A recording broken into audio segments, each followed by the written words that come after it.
प्रदेश के बरेली के एक थाने में ड्यूटी छोड़कर घूमने जाना पुलिसकर्मियों को भारी पड़ गया। दरअसल बरेली के सुभाष नगर थाने के दरोगा विनय कुमार और हेड कांस्टेबल शाहिद अली व ऋषिपाल सिंह को ड्यूटी छोड़कर पीलीभीत टाइगर रिजर्व में मस्ती करने जाना भारी पड़ गया।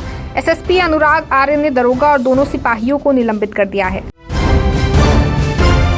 शिक्षक सम्मान समारोह में पहुंचे मुख्यमंत्री योगी आदित्यनाथ ने कहा कि शिक्षकों का सम्मान देश के वर्तमान और भावी पीढ़ी का सम्मान है। बच्चों में मानवीय संवेदनाओं को जागृत करना ही एक शिक्षक का परम दायित्व है। उन्होंने कहा कि हमें छोटी छोटी लोक नीतियों के माध्यम से शिक्षण कला को और मनोरंजन बनाना होगा और साथ ही इस क्षेत्र में लगातार नए अनुसंधान की भी जरूरत है। उत्तर प्रदेश में नौकरियों में ओबीसी और SC/ST रिजर्वेशन को लेकर सूबे की योगी आदित्यनाथ सरकार अब अपनों में ही घिरती नजर आ रही है। केंद्रीय मंत्री अनुप्रिया पटेल के बाद अब एनडीए के एक और सहयोगी निषाद पार्टी के मुखिया और यूपी में कैबिनेट मंत्री संजय निषाद ने भी ओबीसी रिजर्वेशन को लेकर बड़ा बयान दिया है। उन्होंने कहा कि आरक्षण का मुद्दा सेंसिटिव है, इसे ठीक से हैंडल नहीं किया है। 1 जुलाई से भारतीय न्याय संहिता, भारतीय नागरिक सुरक्षा संहिता और भारतीय साक्ष्य अधिनियम लागू होगा, जिसको लेकर चर्चा जोरों पर है। जिससे पुराने 3 कानूनों में बदलाव से आम आदमी को सबसे बड़ा फायदा ये होगा कि अब वो कहीं से भी FIR दर्ज करा सकेंगे। जरूरी नहीं होगा कि यहाँ जहाँ अपराध हुआ है उसी से संबंधित थाने में तहसील दी जाए। अब 0 FIR को भारतीय नागरिक सुरक्षा संहिता की धारा 173 के माध्यम से कानूनी मान्यता दे दी गई है।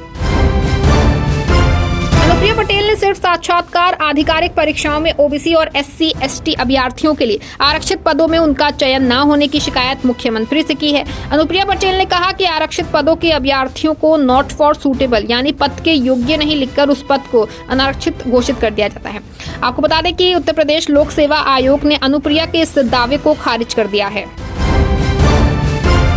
इन दिनों पेपर लीक के मामले को लेकर सियासी पारा हाई चल रहा है। ऐसे में पेपर लीक कराने के आरोपों से घिरे सुबह सपा विधायक बेदीराम पार्टी के लिए मुसीबत बनते जा रहे हैं। सुबह सपा अध्यक्ष OP राजभर को बृहस्पतिवार को सीएम योगी आदित्यनाथ द्वारा तलब किए जाने के बाद भाजपा अध्यक्ष JP नड्डा और गृह मंत्री अमित शाह ने उनसे दिल्ली में बात की है। ऐसे में अटकलें लगाई जा रही हैं कि बेदीराम पार्टी में मुश्किलें बढ़ा सकते हैं। लोकसभा चुनाव के बाद राष्ट्रीय लोकदल से इस्तीफा देने के बाद भूपेंद्र चौधरी ने रालोद अध्यक्ष जयंत चौधरी का बचाव किया है। उन्होंने जयंत की तारीफ करते हुए कहा कि उनसे ज्यादा काम करने की स्वतंत्रता और कोई नहीं दे सकता है। मैंने भले ही पार्टी से इस्तीफा दे दिया है, लेकिन मेरे पास उनके खिलाफ बोलने के लिए कुछ भी नहीं है। वो बहुत अच्छे इंसान हैं, उन पर हमले ना किए जाएं।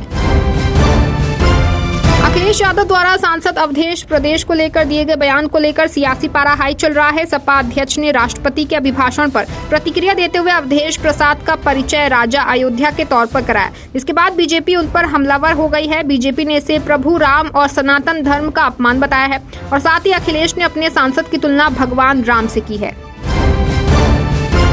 दिल्ली के मुख्यमंत्री अरविंद केजरीवाल की गिरफ्तारी के खिलाफ देश भर में धरना प्रदर्शन जारी है। ऐसे में आज राजधानी दिल्ली के गोमती नगर स्थित आम आदमी पार्टी के दफ्तर पर राष्ट्रीय संयोजक और दिल्ली के मुख्यमंत्री अरविंद केजरीवाल की गिरफ्तारी के विरोध में कार्यकर्ताओं ने प्रदर्शन किया।